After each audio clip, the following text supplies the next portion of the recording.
السلام علیکم ورحمۃ اللہ۔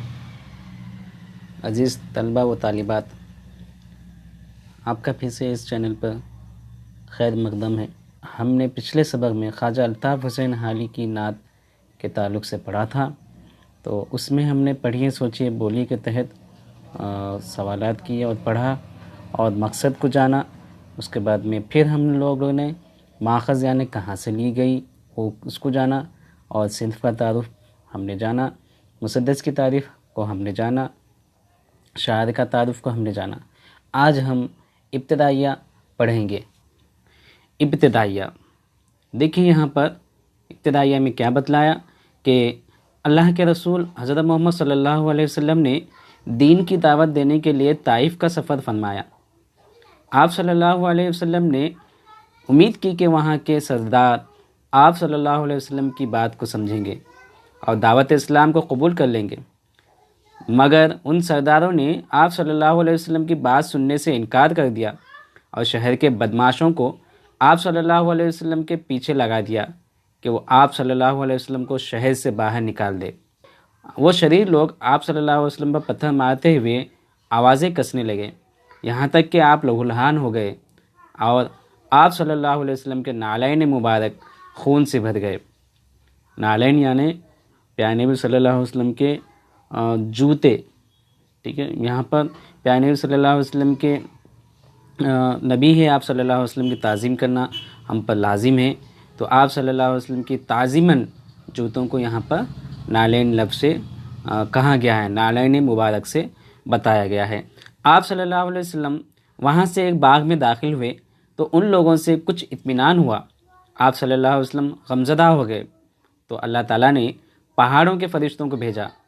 فرشتے نے آ کر کہا کہ آپ صلی اللہ علیہ وسلم حکم کرے تو میں طائف کے دونوں پہاڑوں کو ملا کر وہاں کے لوگوں کو ہلاک کر دوں۔ تو آپ صلی اللہ علیہ وسلم کے رحمت پر قربان جائے کہ آپ صلی اللہ علیہ وسلم نے جواب دیا کہ نہیں، اگر یہ لوگ ایمان نہیں لائے تو مجھے اللہ سے امید ہے کہ ان کی نسلوں میں ایسے لوگ پیدا ہوں گے جو اللہ کی عبادت اور بندگی کرنے والے ہوں گے۔ آئیے دیکھیں کہ مشہور شاعر حالی نے حضور صلی اللہ علیہ وسلم کے اخلاق کریمہ کو اس نعت میں کس متاثر کن انداز میں پیش کیا ہے۔ ٹھیک ہے، تو یہ جو ہے ابتدائیہ تھا جس میں پیارے نبی صلی اللہ علیہ وسلم کے تعلق سے ہم جو پڑھنے والے ہیں، آپ کے اخلاق کو ہم جاننے والے ہیں، اس چیزوں کو جو ہے ابتدائیہ میں بتلایا ہے۔ تو اب یہاں پر دیکھیے نعت کے اشعار کو دیا گیا ہے۔ وہ نبیوں میں رحمت لقب پانے والا، مراد غریبوں کی بدلانے والا، مصیبت میں غیروں کے کام آنے والا، وہ اپنے پرائے کا غم کھانے والا، فقیروں کا ملجا، ضعیفوں کا ماوا، یتیموں کا والی، غلاموں کا مولا، خطا کار سے درگزر کرنے والا، بداندیش کے دل میں گھر کرنے والا، مفاسد کا زیر و زبر کرنے والا، قبائل کو شیر و شکر کرنے والا، اتر کر ہیرا سے سوئے قوم آیا اور اے نسخہ کیمیا ساتھ لایا۔ نسخہ کیمیا کسے کہا گیا ہے؟ یہاں پر نسخہ کیمیا قرآن مجید کو کہا گیا ہے۔ کیوں؟ کیونکہ قرآن مجید میں قیامت تک کے تمام مسائل کا جو ہے حل موجود ہے۔ مسیح خام کو جس نے کندن بنایا، کھرا اور کھوٹا الگ کر دکھایا، عرب جس پہ قرنوں سے تھا جہل سایہ۔ ٹھیک ہے، تو بہت عرصے سے عرب میں جو ہے جہل چھایا، یعنی جہالت جو ہے عرب کے اوپر جو ہے بہت ساری جہالت تھی، تو پیارے نبی صلی اللہ علیہ وسلم کے آنے سے جو ہے وہ جہالت ختم ہو گئی۔ پلٹ دی بس ایک آن میں اس کی کایا، رہا ڈر نہ بیڑے کو موج بلا کا، ادھر سے ادھر پھر گیا رخ ہوا کا، وہ بجلی کا کڑکا تھا یا صوت ہادی۔ صوت ہادی یعنی ہدایت کی آواز، ٹھیک ہے، صوت یعنی آواز کو کہتے ہیں، ہادی یعنی ہدایت۔ عرب کی زمین جس نے ساری ہلا دی، نئی ایک لگن دل میں سب کی لگا دی، ایک آواز میں سوتی بستی جگا دی، پڑا ہر طرف غل یہ پیغام حق سے کہ گونج اٹھے دشت و جبل نام حق سے۔ دشت یعنی جنگل، صحرا بھی بول سکتے ہیں، اور جبل یعنی پہاڑ، ٹھیک ہے۔ پیارے نبی صلی اللہ علیہ وسلم جو حق کا پیغام سنائے، اس سے یہ تمام چیزیں جو ہے گونج اٹھے ہیں کہ ہے ذات واحد عبادت کے لائق، زبان اور دل کی شہادت کے لائق، اسی کی ہے فرما اطاعت کے لائق، اسی کی ہے سرکار خدمت کے لائق، لگاؤ تو لو اس سے اپنی لگاؤ، جھکاؤ تو سر اس کے آگے جھکاؤ، اسی پر ہمیشہ بھروسہ کرو تم، اسی کے صدا عشق کا دم بھرو تم، اسی کے غضب سے ڈرو گر ڈرو تم، اسی کی طلب میں مرو جب مرو تم، مبراہ شرکت سے اس کی خدائی، نہیں اس کے آگے کسی کو بڑائی۔ ہم جو پہلا بند پڑھے ہیں وہ نبیوں میں رحمت لقب پانے والا وہ جو پہلا بند تھا اس کا یہاں پر خلاصہ دیا گیا ہے۔ دیکھیں یہاں پر کیا بتلا رہا ہے۔ پہلے بند میں شاعر کہتا ہے کہ حضور صلی اللہ علیہ وسلم کو اللہ تبارک و تعالیٰ نے سارے جہانوں کے لیے رحمت بنا کر بھیجا، ٹھیک ہے، پیارے نبی صلی اللہ علیہ وسلم کو اللہ تعالیٰ سارے جہانوں کے لیے رحمت بنا کر بھیجا تاکہ آپ صلی اللہ علیہ وسلم اس جہان والوں کی نا امید کو خوشی سے بھر دے، تاکہ آپ اس جہان والوں کی نا امید کو خوشی سے بھر دے، اپنے پرائے کے غمخوار بن کر رنج و الم سے نجات دلائے۔ آپ صلی اللہ علیہ وسلم ضعیفوں کے ملجا و ماوا ہے، غلاموں کے مشفق و مہرباں آقا ہے۔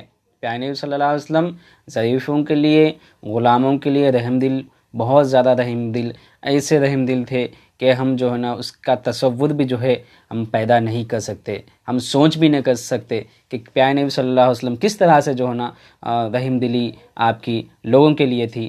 غریبوں و فقیروں کو آسرا دینے والے ہیں، ناتواں و کمزوروں کو راحت و سکون دینے والے ہیں۔ آج کل ہم لوگ کمزوروں پر جو ہے اپنا رعب دکھاتے ہیں، ناتواں پر ہم لوگ اپنا رعب دکھاتے ہیں۔ پیارے نبی صلی اللہ علیہ وسلم کمزوروں اور ناتواں کے لیے راحت دینے والے تھے۔ اب یہاں پر ہم پہلے بند کا خلاصہ، یہ ہم جو پڑھے ہیں یہ پہلے بند کا خلاصہ تھا، اب ہم دوسرے بند کا خلاصہ دیکھیں گے۔ دوسرے بند میں شاعر کہتا ہے کہ آپ صلی اللہ علیہ وسلم خطا کاروں کو معاف کرنے والوں میں سے ہے۔ پیارے نبی صلی اللہ علیہ وسلم کے ساتھ اگر کوئی برا کرتا تو پیارے نبی صلی اللہ علیہ وسلم اس کے ساتھ برا نہیں کرتے تھے۔ ہماری عادت کیا ہوتی ہے، اگر کوئی ہمارے ساتھ کچھ برا کرے تو ہم بھی کیا کرتے ہیں، اس سے بدلہ لینے کے لیے کوشش کرتے ہیں، لیکن پیارے نبی صلی اللہ علیہ وسلم کبھی کسی سے بدلہ نہیں لیے۔ کوئی آپ کو ستاتا، آپ کے اوپر کتنے کیسے ظلم نہ کیے گئے، آپ صلی اللہ علیہ وسلم پر بے حساب ظلم کیے گئے، تب بھی پیارے نبی صلی اللہ علیہ وسلم کسی سے بدلہ نہیں لیے۔ اہل مکہ یعنی مکے کے جو لوگ تھے وہ اہل طائف، طائف مکے کا ایک علاقہ ہے، وہاں کا مکے کے لوگ اور طائف کے لوگ آپ صلی اللہ علیہ وسلم کے ساتھ ظالمانہ و صفاقانہ رویہ اپنایا۔ پیارے نبی صلی اللہ علیہ وسلم جب نبوت کا اعلان کرے تو یہ لوگ جو ہے آپ کے ساتھ میں ظلم کرنے لگے، آپ کو جو ہے بہت ساری تکلیفیں دیے۔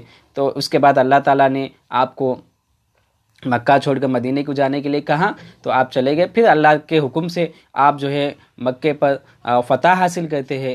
تب کیا ہوا، مگر فتح مکہ کے دن آپ صلی اللہ علیہ وسلم نے سب کو معاف فرما دیا۔ جب مکہ فتح کرے آپ صلی اللہ علیہ وسلم، اللہ کے حکم سے جو ہے فتح مکہ کی ایک جنگ ہوئی تو آپ صلی اللہ علیہ وسلم فتح مکہ ہو گیا، تب جو ہے آپ صلی اللہ علیہ وسلم سے یہ لوگ ڈرنے لگے کہ آج ہماری خیر نہیں ہے، بلکہ ہم نے جتنا ظلم کیا تھا آج اس کا سب حساب لیں گے محمد عربی صلی اللہ علیہ وسلم۔ لیکن پیارے نبی صلی اللہ علیہ وسلم نے کیا کہا کہ میں نے آج سب کو معاف کر دیا، اور ہدایت کے لیے دعا فرمائے۔ پیارے نبی صلی اللہ علیہ وسلم کیا کرے، وہ لوگوں کو معاف کرے اور ان کی ہدایت کے لیے دعا کرے۔ سلام اس پر کہ جس نے گالیاں سن کر دعائیں دی۔ پیارے نبی صلی اللہ علیہ وسلم کے اخلاق کو بتلانے کے لیے یہاں پر دیکھیے ایک چھوٹا سا واقعہ کو دے رہا ہے۔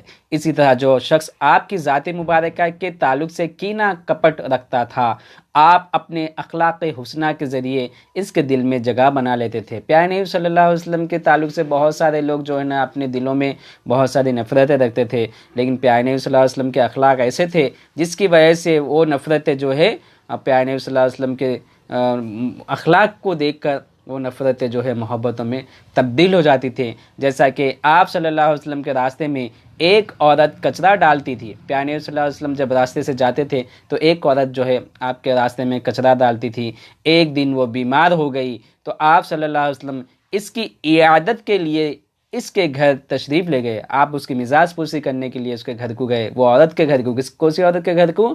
جو عورت کچرا ڈالتی تھی۔ آج ہمارے ساتھ کوئی گالی گلوچ کرتا ہے تو کیا ہم اس کے گھر کو جاتے ہیں؟ نہیں جاتے ہیں۔ اگر ہم کوئی گالی گلوچ کرا تو اس سے کیا کرتے ہیں؟ محبت سے بات کرتے ہیں؟ نہیں، بلکہ اس سے جو ہے نا ہم لڑائی جھگڑا اور کیا کیا نہیں کرتے ہیں، بہت سارے منصوبے بناتے ہیں ہم۔ لیکن یہاں پر دیکھیے پیارے نبی صلی اللہ علیہ وسلم پر وہ بوڑھی عورت جو ہے کچرا ڈالتی تھی، تو آپ کے اخلاق کیسے اخلاق تھے کہ وہ آپ صلی اللہ علیہ وسلم اس کی جیسے ہی بیماری کی خبر سنے اس کے پاس گئے اور جلد صحت یابی کی دعا فرمائی. وہ بوڑھی عورت جو ہے جلد صحت یاب ہونا، صحت مند ہونا، بلکہ آپ صلی اللہ علیہ وسلم دعا کرے اس کے لیے، جس کا اثر یہ ہوا کہ وہ عورت فوراً آپ پر ایمان لے آئی. اس کا اثر کیا ہوا کہ وہ عورت جو تھی آپ صلی اللہ علیہ وسلم کے یہ اخلاق کو دیکھی اور ایمان لائی. ہمارے اخلاق آج کل ایسے ہے نہیں ہے. ہم آپ کو دیکھ کر جو نا لوگ غیر مسلم جو ہے بھاگتے ہیں، ارے بھائی مسلمان کے اخلاق دیکھو. مسلمان کے اخلاق دراصل اس طرح سے ہونا چاہیے، لیکن ہم لوگ کیا کہتے ہیں، ہمارے اخلاق کو ایسے بنا چکے ہیں کہ ہم سے جو ہے نا لوگ ڈر کر ہم کو دیکھ کر بھاگتے ہیں. ٹھیک ہے، اب یہاں پر دیکھیے کہ سلام اس پر کہ جس نے زخم کھا کر پھول برسا ہے. ایک اور جو ہے واقعے کو یہاں پر بتلا رہا ہے. یہ دوسرے بن کے شعر میں دیکھیے دو واقعے، تین واقعے سمجھانے کے لیے ہم کو بتلا رہا ہے. اسی طرح اہل مکہ کے غلط رسوم و خیالات فاسدہ کو آپ نے اپنے اخلاق حسنہ کے ذریعے ختم کر دیا. عرب میں بہت سارے جو ہے نا غلط رسم و خیالات ہوتے تھے، بہت ساری چیزیں ہوتے تھے. آپ صلی اللہ علیہ وسلم اس کو جو ہے اپنے اخلاق حسنہ کے ذریعے سے ختم فرمایا. جیسے کہ اگزامپل یہاں پر دیا ہے کہ حجر اسود کے نصب کرنے کے موقع پر سرداران مکہ آپس میں دستے گریباں ہوئے.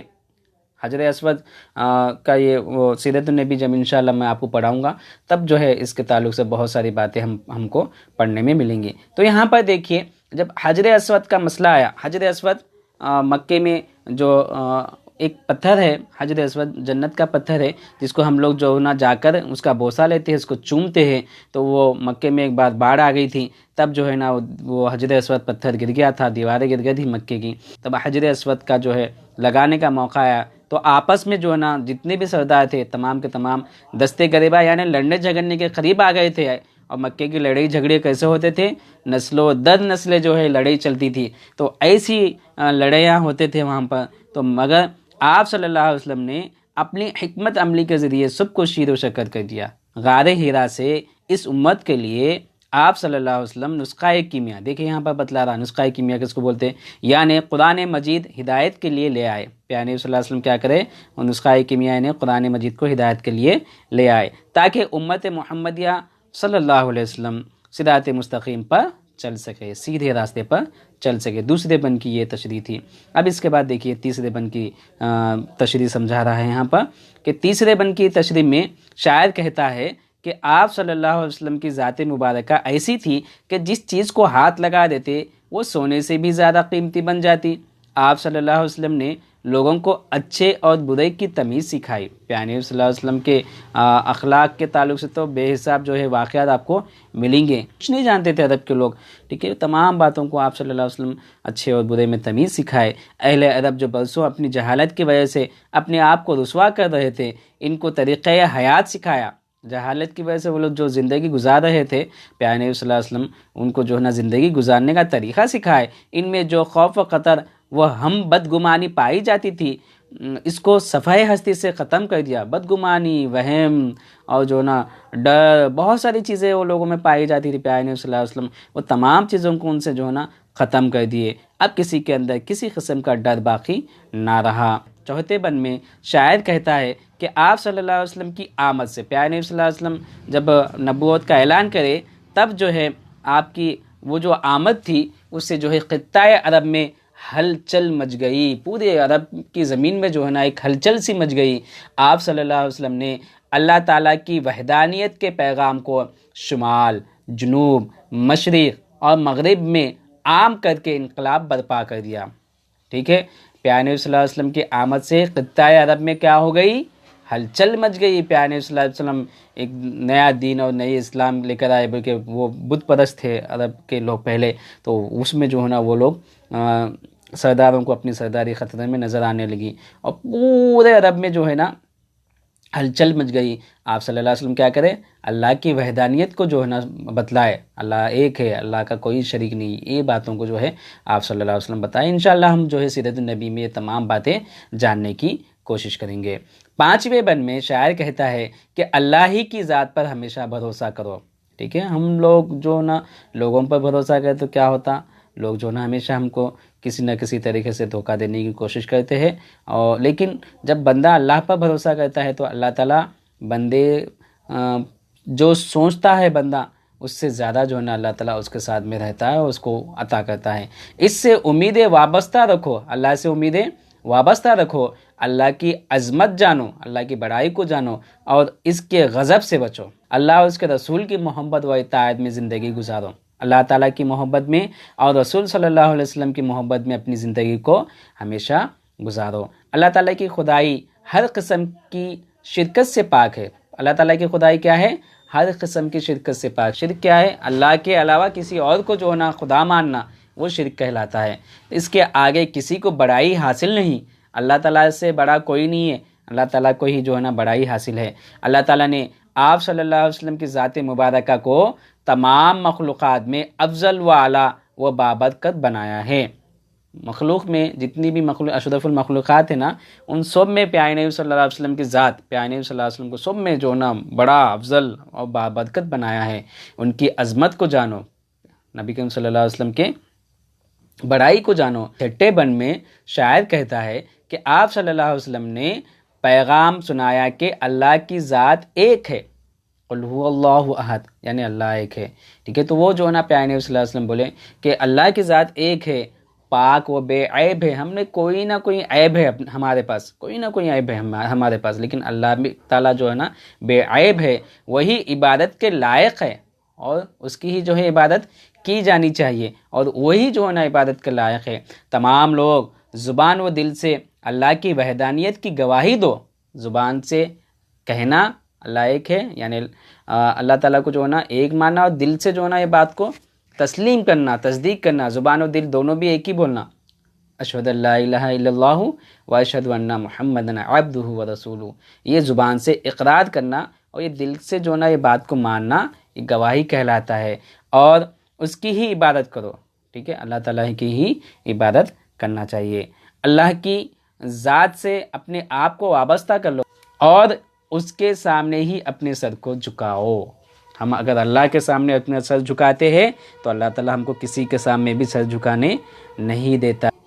تو اس طرح سے خلاصے میں نعت کے اشعار کے تشریحات کو دیا گیا تھا، جس کو ہم نے پڑھا ہے۔ انشاءاللہ تعالیٰ ہم اس کے بعد کا جو لیسن ہے، جو سبق ہے، شہروں میں کوئی چاند کو ماما نہیں کہتا، وہ ہم ایکسپلینیشن ہم اس کو جو ہے نا سمجھنے کی کوشش کریں گے۔ یہ لیسنز کے جو گرامر رہیں گے، جو سبقوں کے جو گرامر رہیں گے، بعض ہفتہ میں اس کو جو ہے ایک سیریز بنا دوں گا، گرامر سیریز، تو اس میں جو ہے ہم لوگ جو ہے گرامر کو دیکھیں گے۔ تو یہ جو ہے ہم نعت لیسن خواجہ الطاف حسین حالی کا لکھی ہوئی نعت جو تھی، اس کا جو ہم اشعار پڑھے ہیں، اور اس کے تعلق سے ہم نے بہت ساری باتیں جانے ہیں۔ جو بھی کوشچن ہے اس کے تعلق سے، جو بھی سوالات کرنا چاہتے ہیں، تو وہ جو ہے اپنے سوالات کو بھی اپنے کمنٹ میں کر سکتا ہے۔ انشاءاللہ تعالیٰ میں وہ جو ہے اس کے کمنٹس پڑھنے کے بعد میں انشاءاللہ میں اس کے جوابات ضرور دوں گا۔ تو یہ جو ہے ہماری جو سیریز چل رہی ہے 10ویں جماعت کے اردو کی، تو یہ جو ہے ہفتے میں 2 یا 3 ویڈیو میں انشاءاللہ تعالیٰ ڈالنے کی کوشش کروں گا۔ بیچ میں ایک ویڈیو میں 10ویں کے جو امپورٹنٹ کوشچنس ہوتے ہیں اردو کے تعلق سے، اور لیٹرز ہوتے ہیں، خط ہوتے ہیں، وہ خط اور بہت ساری چیزیں ہیں انشاءاللہ تعالیٰ جو ایگزام میں پوچھتا ہے، وہ دینے کی کوشش کروں گا۔ تو ہفتے میں ویک میں 3 ویڈیوز جو ہے آئیں گے، تو آپ سے خواہش کرتا ہوں کہ آپ جو ہے اس کو پورا واچ کریں، تاکہ جو ہے یہ سمجھ میں آئے، اسکپ نہ کریں۔ اسکپ کرنے سے جو ہے آپ کو صحیح طرح سے سمجھنے میں مشکلات ہو سکتے ہیں۔ تو پوری ویڈیو دیکھیں، اور آپ اگر چینل پہ نئے ہیں تو چینل کو سبسکرائب کریں، لائک کریں، دوستوں کے ساتھ شیئر کریں، ٹھیک ہے۔ اللہ حافظ۔